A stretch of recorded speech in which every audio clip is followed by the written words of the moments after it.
Ada momen penuh pembuatan bukti potong, ada secara langsung key in atau melalui import Excel. Kemudian setelah itu ada menu posting SPT ke SPT-nya, membentuk SPT. Kemudian nanti ada perekaman bukti setor, tentunya kalau ada pajak yang harus dibayar ke negara setelah bayar ke pajak negara, atau ada proses PPK kalau memang misalnya ada bukti potong yang di PPK-kan.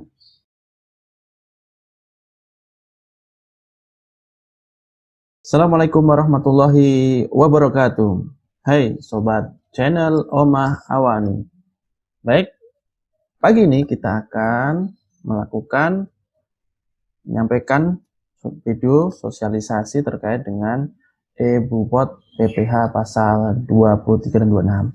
Kalau di video sebelumnya itu kita telah menyampaikan mengenai Per 04/PJ 2017 terkait dengan aturan mengenai surat pemberitahuan tak masa PPH 23, artinya aturan yang mendasari e-Bupot tersebut. Untuk kali ini kita akan mencoba menyampaikan sosialisasi terkait dengan e-Bupot itu sendiri. Aplikasinya bagaimana, cara pengisiannya bagaimana, cara pengisian SPT bagaimana, kemudian cara melaporkannya bagaimana. Oke.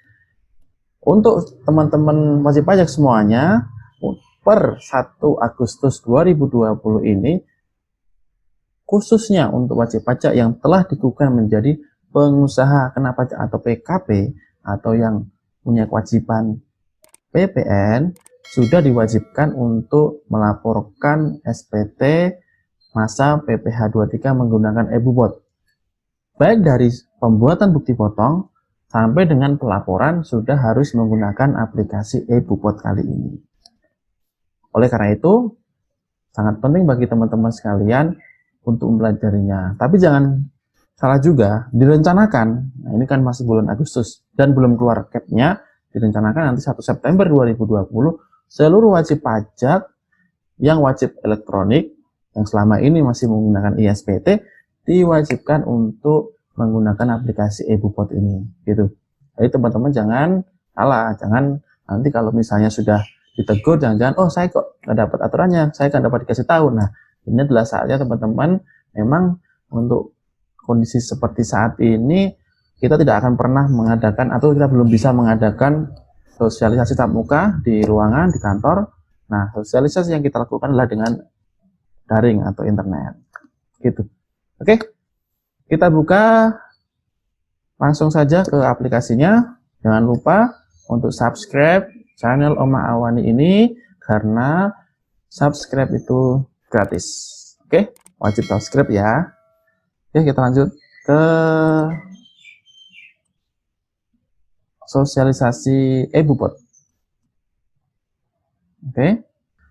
E-Bupot sendiri sebenarnya sudah sejak 2017, maaf. Nah, cuman memang dari awal dia di launching sampai dengan sekarang itu ada sedikit perbedaan, gitu. Nah, perbedaannya, salah satu perbedaannya yang kemarin kita temukan adalah kalau di tahun 2017 awal-awal e-Bupot itu, setiap kita mau mendapatkan atau misalnya lawan transaksi menyertakan dalam kalau transaksi memberikan kita tagihan gitu, menyertakan suatu keterangan bebas, kita harus melekam di awal di menu pengaturan ya.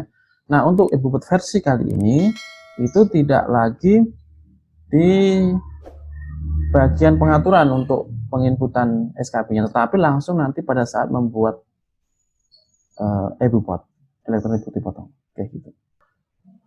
e-Bupot sendiri sebenarnya adalah bagian daripada withholding system, tax system, yang mana wajib pajak diminta kontribusinya untuk membantu negara untuk mengambil atau istilahnya membantu untuk memungut pajak dari lawan transaksinya.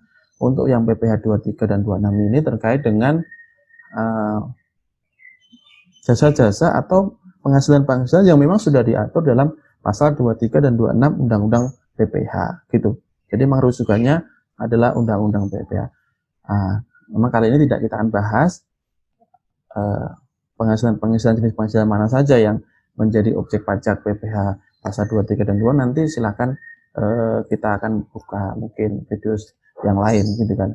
Itu intinya adalah objek tersebut sudah diatur sudah di list dalam Undang-Undang pasal 23 dan ada turunannya di PMK. Itu ada juga jasa-jasa lain yang turut dikenakan juga. Nah, kalau misalnya ada jasa-jasa yang tidak tertera di situ, ya berarti memang tidak terkena. Tapi jangan salah, kita jangan sampai secara material sebenarnya jasa itu termasuk, tetapi mungkin dinamakan yang lain. Nah, ini kalau dalam segi pajak adalah hukum material lebih didahulukan daripada formal gitu. Dan memang sebaiknya untuk keamanannya, untuk amannya, teman-teman ya sebaiknya dipotong aja. Gitu. Toh itu bukan menjadi beban teman-teman, itu adalah penghasilan dari wajib pajak lawan transaksi teman-teman, dan lawan transaksi teman-teman itu juga menjadi keuntungan mereka karena itu bisa dikreditkan di SPT tahunan mereka gitu. Nah, ini adalah perbandingan antara e-Bupot sama ISPT. Kalau ISPT sudah selama ini sudah dikenal ya, ISPT ya. Ada aplikasinya berupa desktop, ada aplikasi ISPT yang kalau misalnya ada updatean diminta untuk mengupdate ada database-nya yang bentuknya file gitu ya, file database ya kan ada harus. Nah, kalau misalnya ganti database atau BP baru harus melakukan ini dan itu. Nah, itulah ISPT. Kemudian bukti potongnya juga dilakukan secara secara offline, mohon maaf, masih secara kertas. ISPT hanya untuk melaporkan SPT-nya saja gitu. Nah, kemudian lapornya itu bisa online. Nah, kalau online-nya tentu melalui ini ya pihak lain ya yang telah ditunjuk beberapanya itu mitra pajak itu sudah ada di web pajak juga dijelaskan. Nah, lapornya online juga bisa dan juga lapornya offline yaitu di KPP.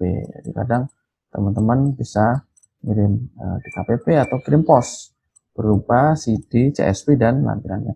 Sedangkan e-Bupot sendiri untuk kali ini adalah teman-teman semua berbasis website. Nah, artinya nanti menggunakan browser bisa Chrome, bisa Mozilla, bisa Safari, dan lain sebagainya. Itu berbasis web. Jadi tidak lagi ada install-install. Kemudian untuk butuh potong sendiri itu dilakukan secara online pembuatannya. Gitu. Baik itu penomoran, kemudian tanda tangan elektronik dilakukan secara elektronik dan sistem. Jadi nomornya nanti tidak perlu dipikirkan, semua sudah akan tergenerate, sudah diberikan oleh sistem. Gitu. Kemudian untuk lapor SPT-nya nanti akan online. Nah, lapornya online, itu langsung di websitenya. Oke?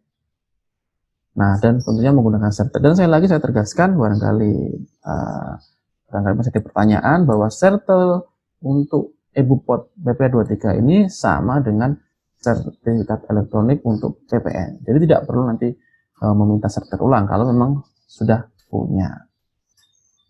Oke, kurang lebihnya seperti ini.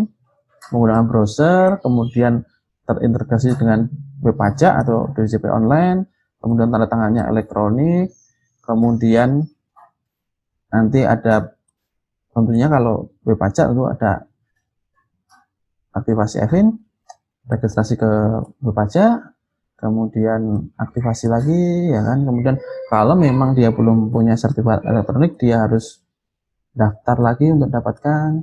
Ini juga ditegaskan lagi sama gitu, sama dengan yang PKP. Oke. Kemudian untuk loginnya web pajak sudah biasa menggunakan NPWP dan password. Kemudian untuk penandatangan SPT-nya menggunakan sertifikat elektronik ya. Agak sedikit berbeda dengan aplikasi PPN sama ini karena nanti semua SPT itu di dalam website. Kalau PPN kan itu ada aplikasi desktopnya ya, aplikasi e-faktur itu membentuk CSV diupload. Kalau ini adalah pure semua ada di website desktop ya, di website di browser gitu kan. Kemudian putih potongnya terpusat, unik, berbeda per penomotong gitu. Oke, fitur-fitur dalam websitenya itu adalah Kalau halaman muka ada lihat bukti potongnya, kemudian ada foto potong, kemudian pembuatan bukti potong ada dua, masa diberi ada dua. Ada yang key in artinya langsung ya, langsung ke di websitenya, langsung di browsernya itu langsung membuatnya di situ bisa. Atau kalau misalnya banyak bukti potongnya dalam 1 bulan banyak, lebih dari 20 misalnya, bisa diberi kesempatan untuk impor Excel. Jadi bikinnya di Excel nanti diimpor. Oke. Nah, kemudian ada fitur untuk mengedit karena memang bisa dibetulkan bukti potongnya. Ada fitur untuk menghapus, ada fitur untuk membetulkan, ada membatalkan. Setelah itu ada menu posting, kemudian untuk menghitung tagihan berapa yang harus dibayarkan gitu. Oke, kemudian ada perekaman bukti pemotongan, ada pemostengan, tanda tangan, kemudian pengiriman, ya kan. Kemudian ada verifikasi bukti pemotongan, ada verifikasi BPSPT, gitu. Itu fitur-fiturnya. Nanti kalau praktek lebih enak, gitu. Kali ini kan ada gambaran umum aja, memberikan gambaran umum. Oh, nanti gambarannya seperti ini. Sebenarnya mirip dengan ISPT sebenarnya, cuman ini nanti semuanya lewat online, gitu ya. Nah, alurnya seperti ini, alur pembuatannya. Nanti ada login, ya biasa ya login ke web pajak. Kemudian nanti diminta mengatur dulu penandatangan bobot siapa ya yang diberikan kewenangan untuk tanda tangan bobot. Itu apakah pengurusnya tersebut langsung atau mungkin direktur keuangan atau apa gitu. Kemudian ada momen penuh pembuatan bukti potong, ada secara langsung key in atau melalui import Excel. Kemudian setelah itu ada menu posting SPT ke SPT-nya, membentuk SPT. Kemudian nanti ada perekaman bukti setor, tentunya kalau ada pajak yang harus dibayar ke negara setelah bayar ke pajak negara, atau ada proses PPK kalau memang misalnya ada bukti potong yang di PPK-kan. Kemudian penyiapan SPT yaitu mengeset nanti siapa yang tanda tangan SPT. Kemudian yang terakhir adalah mengirim SPT-nya. Gitu. Nah, ini dia. Ketika kita login ke web pajak, tentunya sudah tidak asing ya. Tidak asing dengan web pajak. Nanti teman-teman, kalau memang sudah diwajibkan untuk e-bobot, tinggal lihat di bagian profil saja ya, bagian profil. Kemudian lihat di bagian aktivasi fitur. Nah, pastikan ini menu e-bobot PPh pasal 23 atau 26 itu sudah terchecklist. Nah, kalau memang belum terchecklist, silakan tinggal checklist kemudian lakukan ubah fitur layanan. Oke, gitu. Kita lanjutkan. Nah, kita login seperti biasa.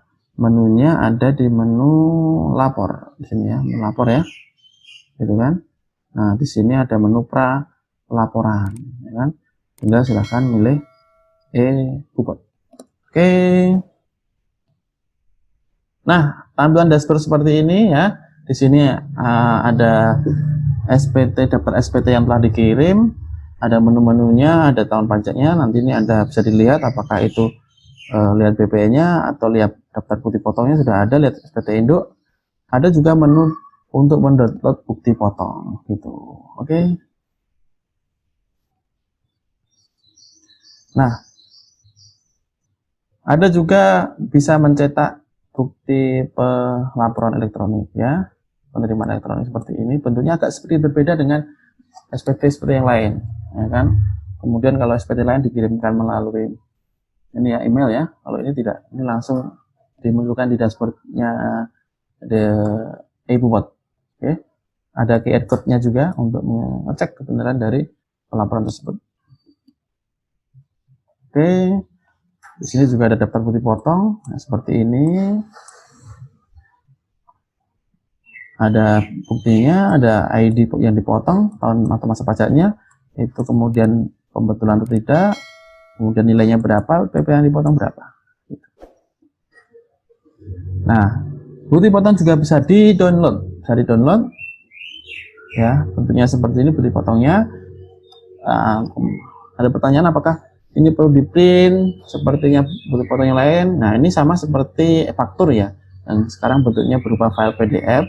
Silakan, kalau memang wajib pajak menghendaki untuk di print, silakan di print. Tapi kalau menurut saya sih cukup dengan filenya saja diberikan kepada lawan transaksinya. Kalau nanti lawan transaksinya itu menghendaki di print, ya silakan di print. Bagi kita itu adalah kewajiban kita cukup membuatkan membuatkan bukti potong berupa elektronik ini, gitu. Tentunya mungkin memang niatnya aplikasi ini adalah agar wajib pajak hemat kertas ya. Selain go green juga bisa menekan cost biaya juga, gitu kan. Coba bayangkan kalau misalnya dalam 1 bulan itu ada 100 pemotongan, misalnya ada 100 transaksi yang harus dipungut, harus dipotong PPh 232 namanya. Berapa yang kan itu 1 rem, berapa rem itu, setengah rem, harganya berapa sekarang, kali kan berapa, apalagi kalau perusahaan-perusahaan besar itu bisa ribuan itu yang dipotong gitu. Oke, untuk SPT induknya itu ada macam-macam, ada request bukti potong ya kan, gitu.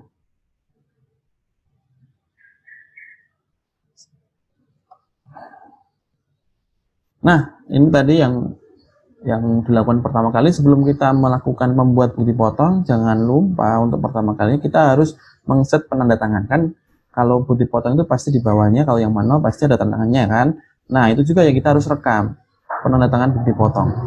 Ini sangat mungkin berbeda dengan yang ini ya, melapor SPT. Tapi kalau sama, speknya sama juga ya. Sekarang juga nggak ada masalah, nggak ada perbedaan antara, nggak ada, maksudnya yang pengurusnya kalau selama kemarin kan, wah saya tanda tangan banyak, ya kan, harus saya wakilkan, saya tunjuk ke bagian keuangan, mungkin direktur keuangan.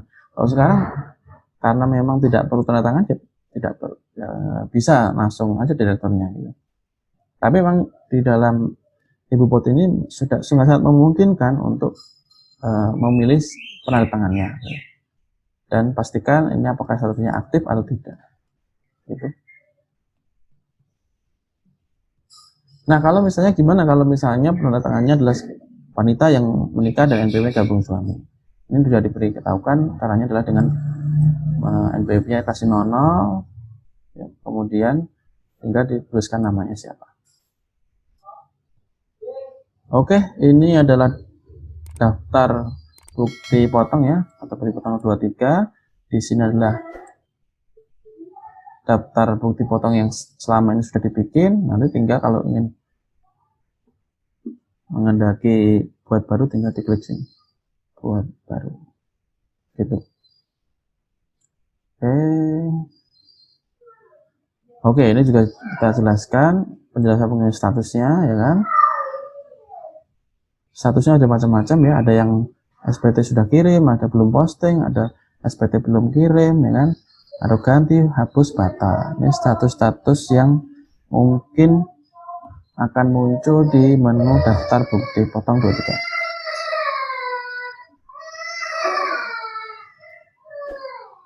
Nah, kalau misalnya pengen melihat, tinggal klik sini, lihat, ada tombol matanya, kemudian klik ubah, kemudian klik batalkan, hapus, itu ada menunya.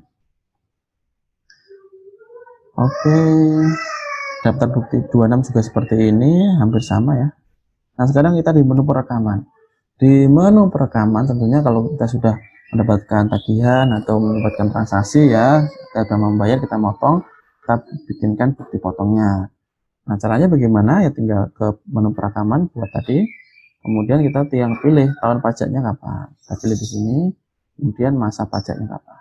Kita harus pilih, tidak otomatis dari tanggal ya. Nah, kemudian diberi pilihan apakah NPWP ini punya NPWP atau tidak. Nah, kalau misalnya belum punya apa ya, nah ini diberi pilihan apakah punya NPWP atau tidak. Kalau misalnya nggak punya NPWP ya tinggal cantumkan saja nicknya, nick KTP ya. Kemudian ini cantumkan kalau NPWP-nya, otomatis nanti akan nama, alamat, semua identitas segala macam akan muncul ya.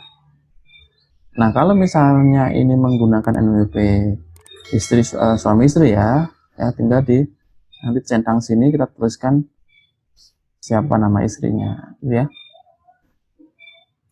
Oke, selanjutnya setelah mengisi identitas, tentu kita akan merekam dokumen yang dijadikan dasar pemotongan.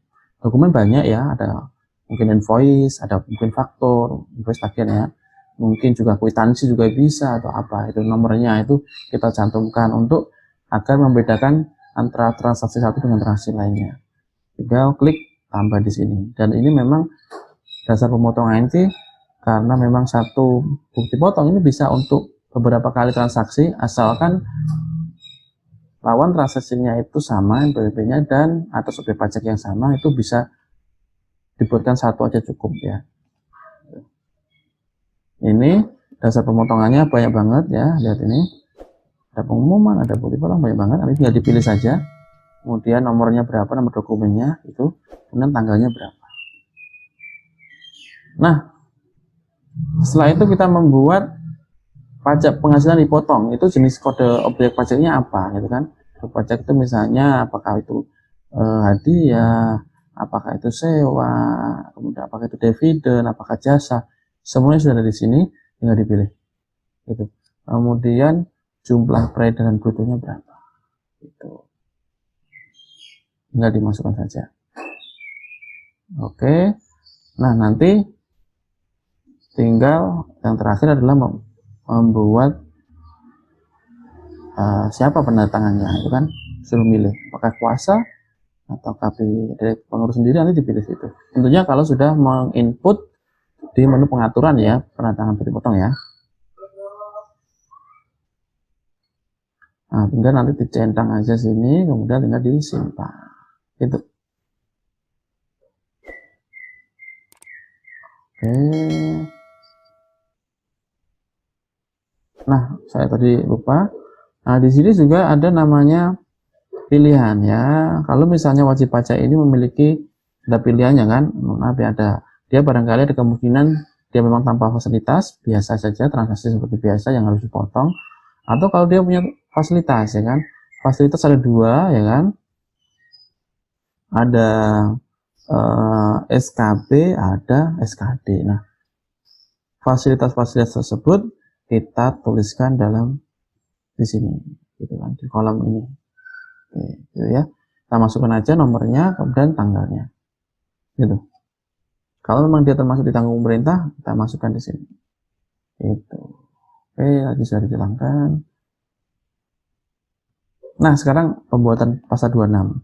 Kalau 23 itu adalah subjek pajaknya dalam negeri, kalau 26 itu kebanyakan adalah subjek pajak luar negeri gitu. Nah, hampir sama.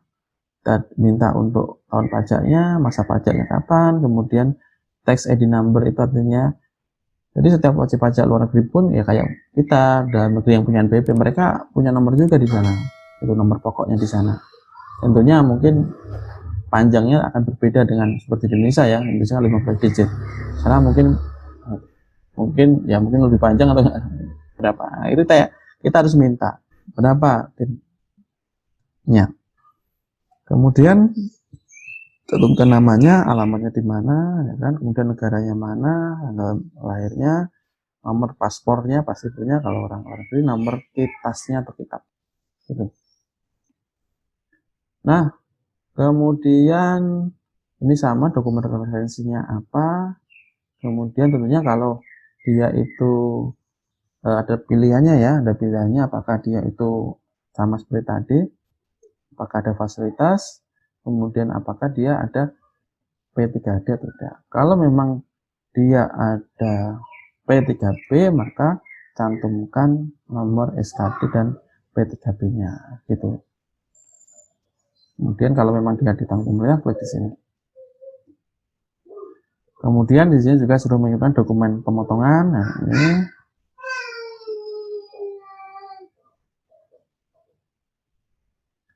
kemudian kita diminta untuk memasukkan ini tadi sama ya, objek pajaknya ya,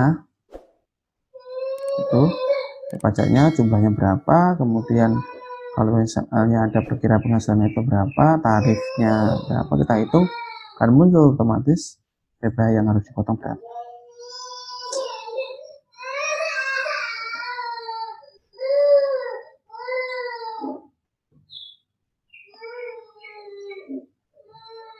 Oke, kita lanjutkan.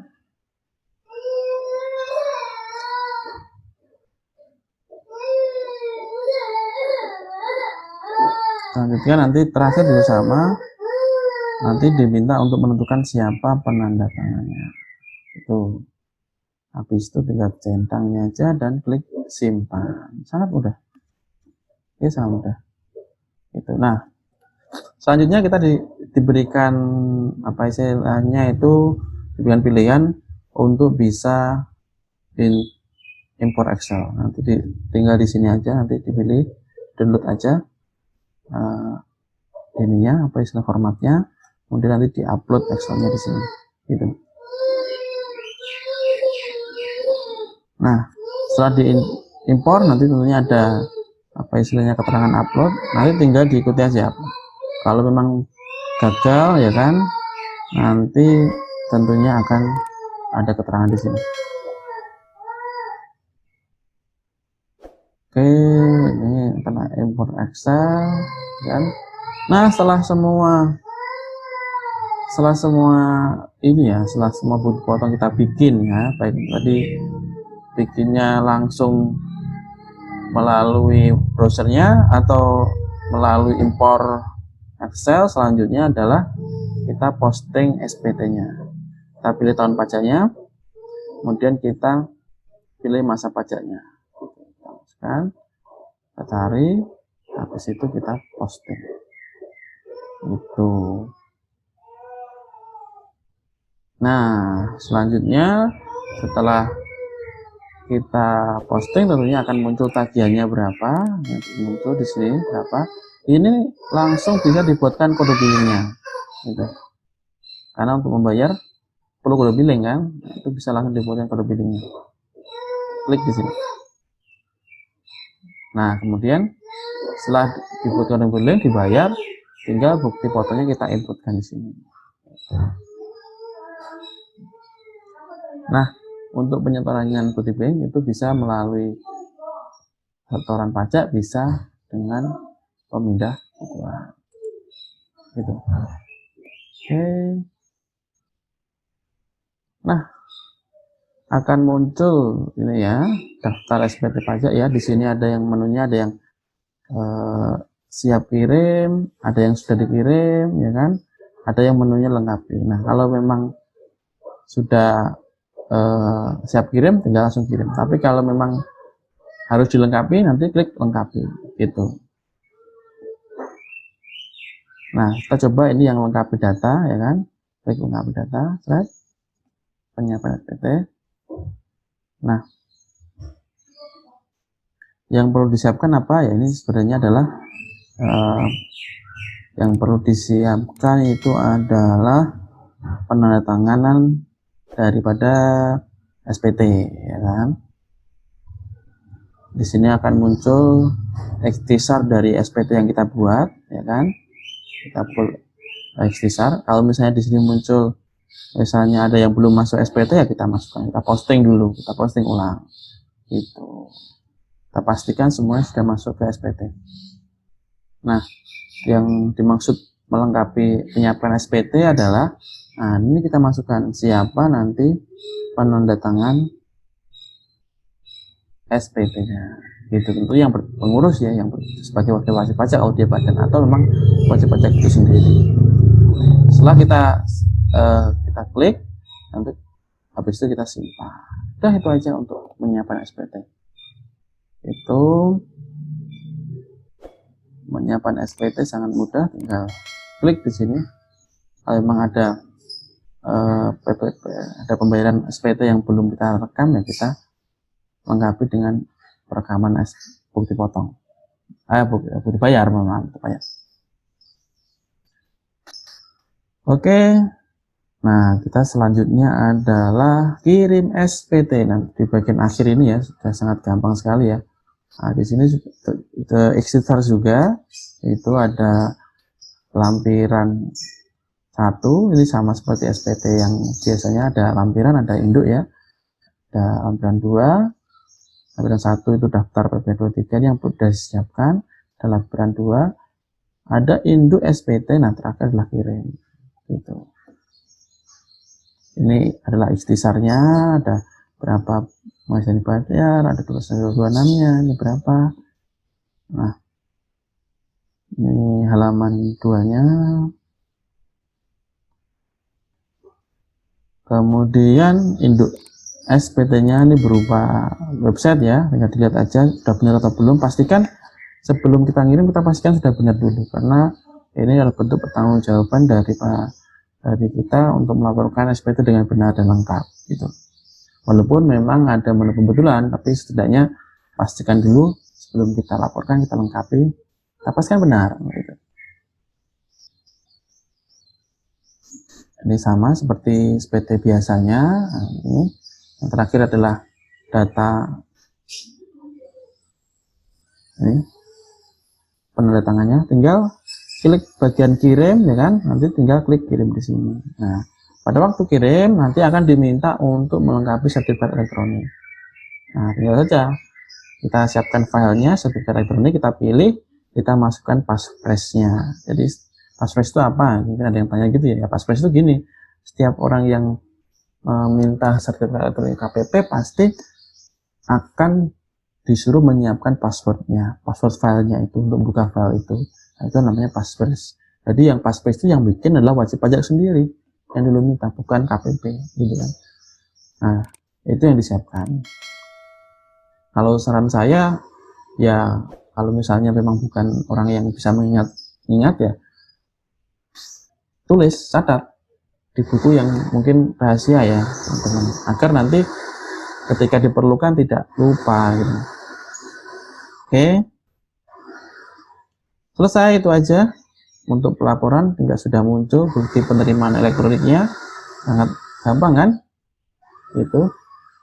Nah, kalau memang untuk memverifikasi bukti pemotongan, ini ada menunya, tinggal kita masukkan aja, ada istilahnya kode-kode, dan ini yang harus disiapkan itu.